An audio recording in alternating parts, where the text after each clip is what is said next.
गौतम बुद्ध की एक प्रचलित कथा के अनुसार एक दिन सुबह सुबह सभी शिष्य बुद्ध के प्रवचन सुनने के लिए एक साथ बैठे हुए थे।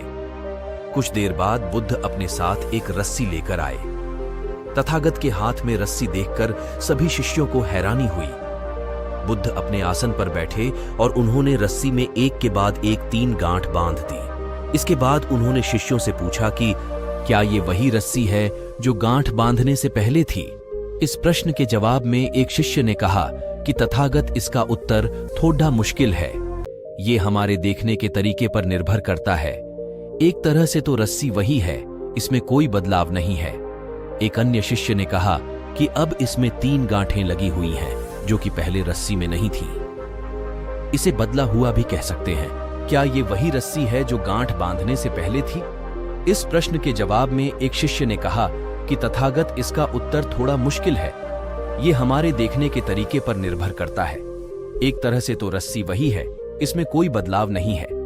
एक अन्य शिष्य ने कहा कि अब इसमें 3 गांठें लगी हुई हैं, जो कि पहले रस्सी में नहीं थीं।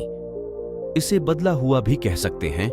कुछ शिष्यों ने कहा कि वास्तव में मूल रूप से रस्सी वही है, लेकिन बदली हुई दिख है, लेकिन इसका मूल स्वरूप बदला नहीं है।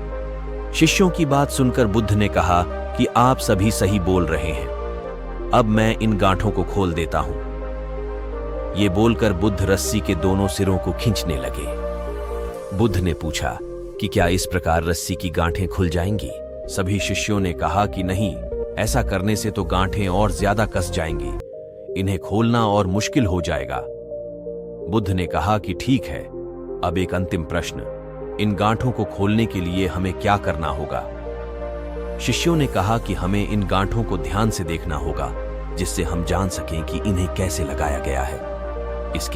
इसके बाद हम गांठें आसानी से खोल सकते हैं। बुद्ध इस जवाब से संतुष्ट हो गए और उन्होंने कहा कि यह सही बात है।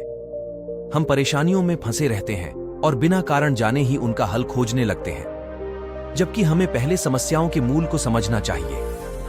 जब समस्याओं की वजह समझ आ जाएगी तो उन्हें सुलझाना बहुत ही आसान हो सकता है।